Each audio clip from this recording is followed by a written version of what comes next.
Sa mga sandaling tulad nito, tila ba ang hangin ay may dalang alaala, ang bawat patak ng ulan, ang bawat bulong ng hangin ay nagbabalik sa mga gabing kay saya, mga pangarap na binuo nating magkasama.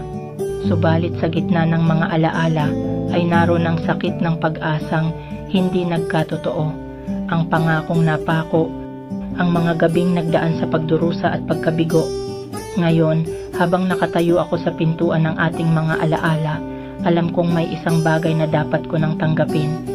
Sa kabila ng lahat ng pagtatangkang manatili, napagtanto kong ang paglayo ang tanging daan tungo sa paghilom. Isang pinto ang dapat kong isara upang makalaya.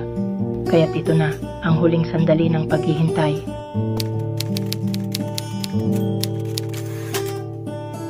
Nandito na tayo, sa dulo ng mga pangarap na sabay nating binuo. Sa mga gabing paulit-ulit kong inisip, na baka bukas magbago ka, na baka isang araw, ikaw at ako ay magiging tayo ulit. Pero heto ako, pagod na maghintay sa mga pangakong hindi mo kayang tuparin. Pagod na humawak sa mga alaala, na noon ay dating kay saya, ngunit ngayoy tila kumakapit na lang ako sa kawalan, hindi ko na kaya. Ayoko nang umasa na babalikan mo pa ako. Ayoko nang tanungin ang sarili kung saan ako nagkulang. Sapat na ang mga luhang itinangis ko, sapat na ang mga gabi ng pagtitiis at pagdurusa. Kung aalis ka, sige, hindi na kita pipigilan. Sinasarado ko na ang pinto, hindi dahil sa galit, kundi dahil alam kong sa bawat pintong sarado, may bagong bukas na naghihintay.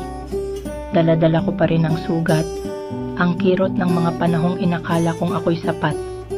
Pero alam kong darating ang araw na hindi na ako magigising sa sakit, na sa kabila ng lungkot, makakaya ko ring ngumiti, makakaya kong lumaya mula sa mga alaala mong dati akin. Kaya ngayon, sinasabi ko na sa'yo, paalam. Ito na ang huling beses na hihintayin kita.